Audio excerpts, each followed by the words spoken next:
Senhor presidente, colegas deputados, nós estamos nos aproximando já do fim do segundo turno das eleições de 2016. Essa casa está instalando uma comissão que vai discutir uma nova reforma política.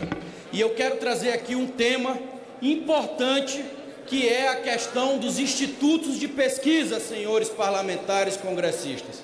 Não é possível que em pleno século XXI a gente ainda permita que institutos baguncem um pleito eleitoral, que induzam de forma proposital o eleitor a cometer erros, porque nós sabemos muito bem que ainda existe grandes números de eleitores que acabam utilizando do voto útil, ver quem está na frente ou quem tem chance de ganhar para poder aproveitar o seu voto. E aí você vem com alguns institutos fazendo um desserviço para a nossa democracia. Eu cito aqui, por exemplo, o IBOP. O IBOP lá no meu estado, senhor presidente, é impressionante como eles têm a capacidade de ajudar a errar nas eleições. Eu tiro aqui em 2006. 2006, o IBOP foi para a televisão dizer que quem ia vencer a eleição era a Rosiana Sarney. Na hora, quem venceu a eleição foi o Jackson Lago. Lá em 2008, eles disseram que quem ia vencer a eleição era o Flávio Dino, no segundo turno. Quem venceu foi o Castelo. Em 2010, eles falavam que ia ter segundo turno. Na hora não teve. Foi a Rosiana que ganhou no primeiro turno. Em 2012, o mesmo IBOP disse que João Castelo estava eleito. E quem ganhou foi o prefeito Edivaldo Holanda Júnior. Agora, em 2014, o PDT é quem compra o IBOP. Em 2014, o IBOP disse lá no Maranhão que o Edinho Lobão estava bem perto do Flávio Dino. Flávio ganhou com quase 70%. E o senador era o Gastão Vieira, o eleito. Quem ganhou foi o Roberto Rocha. Eu estou fazendo aqui essa sequência. Eu fui buscar lá no YouTube uma entrevista do Ciro Gomes, quando ele diz assim: não, o IBOP, o Montenegro, ele vende até a mãe dele, não sou eu que estou dizendo. Lá no estado do Ceará, ele se baseia no IBOP para defender o candidato dele, o Ciro Gomes. Lá ele disse o seguinte: senhor presidente, eu queria repor meu tempo e eu estou com a palavra.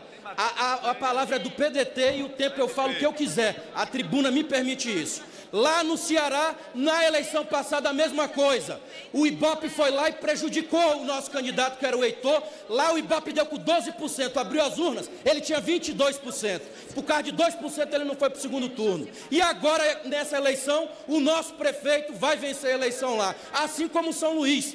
Há 10 dias atrás, o IBOP deu a pesquisa com o nosso adversário 8 pontos na frente. Não tem um instituto do Maranhão que em pesquisa diga que o nosso candidato não esteja na frente, quase 10 pontos. Ou seja, de novo, o IBOP vai ser desmoralizado lá em São Luís, porque vão errar. Errar por um simples motivo: eles não podem só fazer com a Globo, eles têm que combinar com o povo, e quem vota e quem elege é a sua excelência, o povo. Por isso, presidente, nós temos que discutir nessa comissão da reforma política a questão das pesquisas eleitorais. Não é só no Maranhão, não. Vários estados, o IBOP é um exemplo de desserviço para a democracia. Se fizer uma CPI aqui nessa casa dos institutos de pesquisa, é óbvio que nós vamos descobrir que houve sim e há, até hoje, compra de resultados. Até porque essas empresas são privadas e empresa privada ela só tem um objetivo no final: ter lucro. Então é preciso se ter regras, tipo 15 dias antes da eleição, ser proibido divulgação de pesquisa e deixar o eleitor à vontade,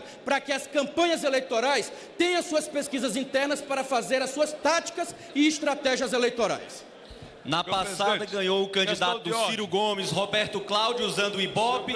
Agora está ganhando o candidato do Ciro Gomes, Roberto Cláudio, também usando o IBOP. Eu não consigo entender essa coerência do PDT em vir o líder criticar o IBOP aqui na tribuna. O IBOP e o Ciro Gomes, ele usou na passada e usa agora no estado do Ceará para eleger os seus candidatos comprando o IBOP. Eu não me venho falar isso, não. O Ciro Gomes é quem usa o IBOP para eleger os seus candidatos. Não tem... Pode falar um de cada vez, pelo menos? Só isso. É só falar um de cada vez. O debate político é importante, principalmente quando o assunto são pesquisas eleitorais. Presidente, 10 anos, no mínimo. Palavra tinha sido dada a mim. Eu, quando comecei a falar de dois pesos e duas medidas do candidato presidencial do PDT, Ciro Gomes, O líder do PDT se irritou. O candidato do PDT que ele se referiu na passada, Heitor Ferrer, que foi prejudicado pelo Ibope, quem ganhou foi o candidato Roberto Cláudio, apoiado pelos Ferreira Gomes, que na época era contra o PDT. Agora, quem está se beneficiando no estado do Ceará, das pesquisas do Ibope, que ele fala uma coisa na televisão nacional e usa no estado do Ceará, com os contratos estaduais, pagando o Ibope para beneficiar o seu candidato Roberto Cláudio, é esse presidenciável Ciro Ferreira Gomes. Então não vamos ter dois pesos e duas medidas. Essa é a verdade que tem que mostrar a Ciro Gomes para todo o Brasil. Muito obrigado, senhor presidente. Senhor presidente, só um líder, primeiro que eu não levantei aqui hipótese nenhuma a questão de grupos políticos.